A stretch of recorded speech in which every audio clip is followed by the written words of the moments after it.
2 exercise नंतर पायाची posture बदललेली नाहीये. 90 अंश खालच्या पायांमध्ये आणि कमरेमध्ये तसाच मेंटेन केलेला आहे.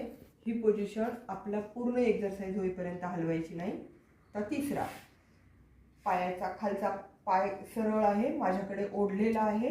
दुसरा पाय मांडीवर घेतलाय, गुडघ्याच्या वरती मांडीवर आहे माझा हा पाय. पायात एक हात पायाच्या बोटाला, दुसरा हात पायाच्या टाचेला. ह्या पायामध्ये ही मांडी अशी झाली नाही पाहिजे. कुठल्याही परिस्थितीत ही मांडी पाय एका रेषेमध्ये हवाय, सरळ आहे. हात जो बोटाला धरलाय त्या हाताने फिरवायचा आहे.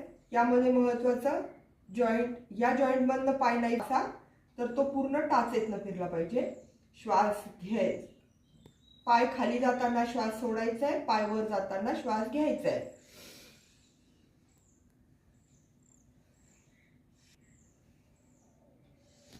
काउंट द्यायचंय. हे करताना हळूहळू पाय खाली जातो तर खालच्या पायाकडे लक्ष द्यायचंय. तो पाय ओढवून घ्यायचा आहे आपल्याकडं.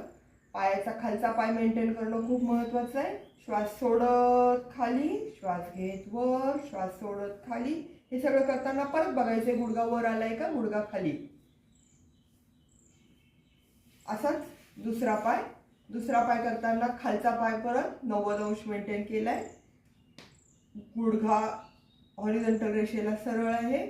पायाचा हा हात बोटांना, दुसरा हात टाचेला. श्वास सोडत खाली, श्वास घेत वर, सोडत खाली, घेत वर. असे 10 रोटेशन्स या बाजूनी, 10 रोटेशन्स उलट्या बाजूनी.